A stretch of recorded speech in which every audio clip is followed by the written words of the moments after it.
Hi guys! For today's video, kung makikita nyo mayroong palanggana na walang laman, oo, hindi talaga kayo nagkamali sa nakikita nyo.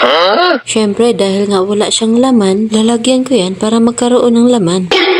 Dahil hindi ko nga makukuha ang ilalaman ko dyan na walang kutsilyo, kaya kumuha na rin ako ng kutsilyo. Syempre, nagtataka siguro kayo kung ano ang ilalaman ko dyan, no? Hindi ko napapatagalin pa, ipakilala ko na sa inyo. Yun ay walang iba kundi ang aking itinanim na alokbate akin ang pipitasin.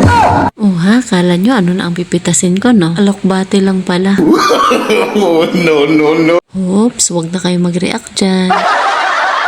Samahan nyo na lang ako sa aking pag-harvest. Ay wait lang, kaway-kaway nga pala sa mga taong kumakain sa gulay na ito. Mayroon kasing taong hindi kumakain ng alokbate. Hindi ko napapatagalin pa ito. Umpisan ko na ang pagpipitas. Habang ako'y pinapanood yung nagpipitas, may maikling kwento ito sa likod ng aking pagtanim nitong alokbate. Nung ako'y namalengke, napalingon ako sa tagiliran ko. Sumakto naman sa paningin ko itong alokbate na naka-display. Nung makita ko, bigla na lang akong natakam. Kaya napaisip ako, namunggo na lang ang bibilhin ko. Ang isasahog ko na pinakadahon ay ang alokbate. Balik tayo sa kwento ko kung bakit ako nakapagtanim ng gulay na ito. Dahil nung ako'y bumili nito, per kilo siya, hindi siya per tali. Nagulat ako sa kanyang presyo. Tatlong peraso, 12 pesos na agad ang binayaran ko. Hindi ko na sana ituloy bilhin.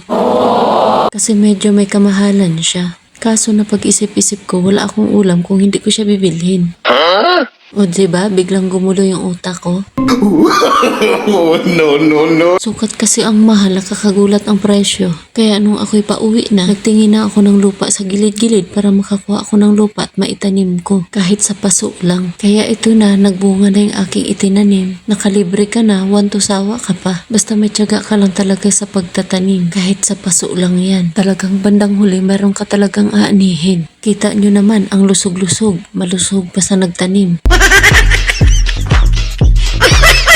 At yan lamang ang maikling kwento sa likod ng aking pagtatanim. At sa pagkakataong ito, malapit na rin ako matapos magpitas. Makalipas ang ilang minuto, guys, natapos din. At ito na nga lahat ang aking napitas.